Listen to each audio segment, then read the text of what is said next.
Raudonojoje jūroje dislokuoti Jungtinių valstijų kariai paleidžia raketas į Husių vadų būstines Jemene. Jos pataiko į prezidento rūmų sostinėje Sanoje. Šios karinės operacijos tiesioginiu dalyviu netikėtai tapo leidinio The Atlantic redaktorius ir žurnalistas Jeffrey Goldbergas. Jis anksčiau nei bet kuris kitas civilis pasaulyje sužinojo, kad amerikiečiai atakuos Husius. Viskas prasidėjo, kai štai šis žmogus, Jungtinių valstijų prezidento patarėjas saugumo klausimais Maikas Voltsas, netyčia išsiuntė žurnalistui kvietimą dalyvauti virtualiame pokalbyje susirašinėjimo programėlėje Signal. Iškart pagalvojau, kad kažkas apsimetinėja Voltsu, norėdami mane apgauti. Žurnalistas negalėjo patikėti, kai pamatė, kad šio susirašinėjimo dalyviai viceprezidentas J.D. Vancas, valstybės sekretorius Markas Rubio ir kiti įtakingiausi šalies pareigūnai. Netrukus artimiausio Donaldo Trumpo rato žmonės pradėjo kalbėti apie smūgius Husių teroristiniai organizacijai.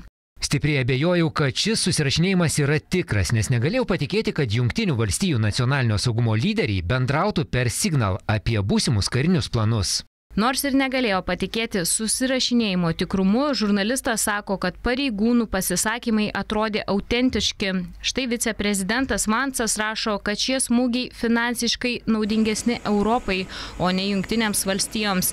Ir primena, kad prezidentas žadėjo nebemokėti Europos sąskaitų. Gynybos sekretorius Petas Heksetas skuba jam pritarti. Labai nenorėčiau ir vėl gelbėti Europos. Aš irgi bjauriuosi tuo, kad europiečiai mus išnaudoja. Tai apgailėtina. O štai slaptą karinę informaciją susirašinėjime atskleidusio gynybos sekretoriaus akistata su žurnaliste. Heksetas akivaizdžiai susinervina, iškart imasi kontrpuolimo. Menkinti istoriją paviešinusį Goldbergą.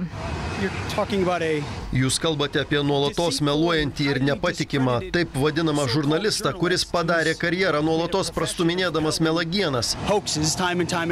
Šaltinių teigimu, Baltuosiuose rūmuose jau svarstoma, kad gėdingo skandalo atpirkimo ožiu taps prezidento patarėjas Voltsas. Tuo metu pats Donaldas Trumpas tekalba apie sėkmingą operaciją prieš Husius. Tačiau artimuosiuose rytuose dislokuotiems amerikiečių kariams operacija galėjo pasibaigti ir ne taip laimingai. Žurnalistas Goldbergas sako, kad šiems kariams būtų kilęs labai rimtas pavojus, jei Hekseto neapdairiai programėlėje atskleista informacija būtų patekusi į priešų rankas.